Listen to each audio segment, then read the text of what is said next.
नाज़रीन, पाकिस्तान के दारुल हुकूमत इस्लामाबाद में एक बे पुठियां थियल ॿिनि ख़ुदकुश धमाकनि के नतीजे में 70 माण्हू मारिजी विया, जॾहिं 200 खां वधीक ज़ख़्मी थी पिया आहिनि, जिन खे इस्लामाबाद ऐं रावलपिंडीअ जे मुख़्तलिफ़ अस्पतालनि में तबई इमदाद ॾिनी पई वञे। तहरीक तालिबान पाकिस्तान वाह कैंट में ख़ुदकुश धमाकनि की ज़िम्मेवारी क़बूले वरिती आहे। वाह फैक्ट्री ॿाहिरां ॿिनि ख़ुदकुश बमबारनि उन वक़्तु पाण खे धमाके सां उॾाए छॾियो जे वक़्तु शिफ्ट तब्दील थियण के नतीजे में फैक्ट्रीअ में कमु कंदड़ माण्हू पंहिंजे घरनि ॾांहुं रवाना थी रहिया हुआ।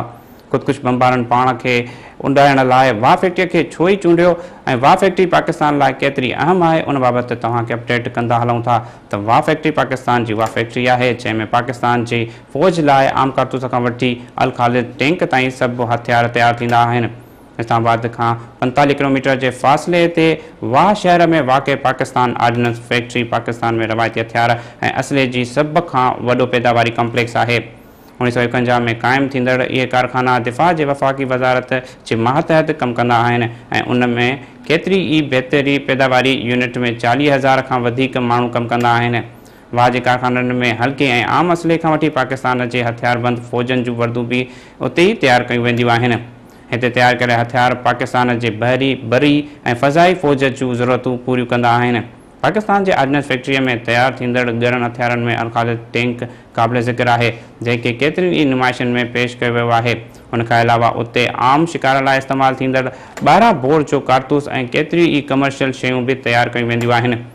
नाज़रीन, हिंदुस्तान जे विरहाङे जे वक़्तु पाकिस्तान जे हिसे में का बि आर्डिनेंस फैक्ट्री न आई हुई ऐं उन वक़्तु ताईं जूं सभु आर्डिनेंस फैक्ट्रियूं भारत जे हिसे में आयूं हुयूं।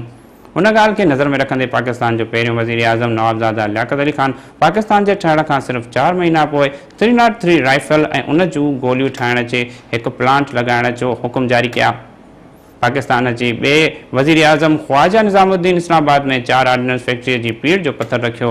हिन वक़्तु पाकिस्तान में वाह आर्डिनेंस फैक्ट्रीअ जा 14 कारखाना कमु करे रहिया आहिनि, जिन में विम्पर factory, machine gun factory, small armour ammunition factory, tank ammunition factory, medium artillery ammunition factory, heavy artillery ammunition factory, brass mill, steel foundry, uniform factory ज़िक्र जोगा कारखाना आहिनि। पाकिस्तान आर्डिनेंस फैक्ट्री 4 मातहत कारखाना भी आहिनि, जेके वाह नोबल, वाह इंडस्ट्रीज़, हाईटेक प्लास्टिक, अटक केमिकल्स जे नालनि सां कमु करे रहिया आहिनि।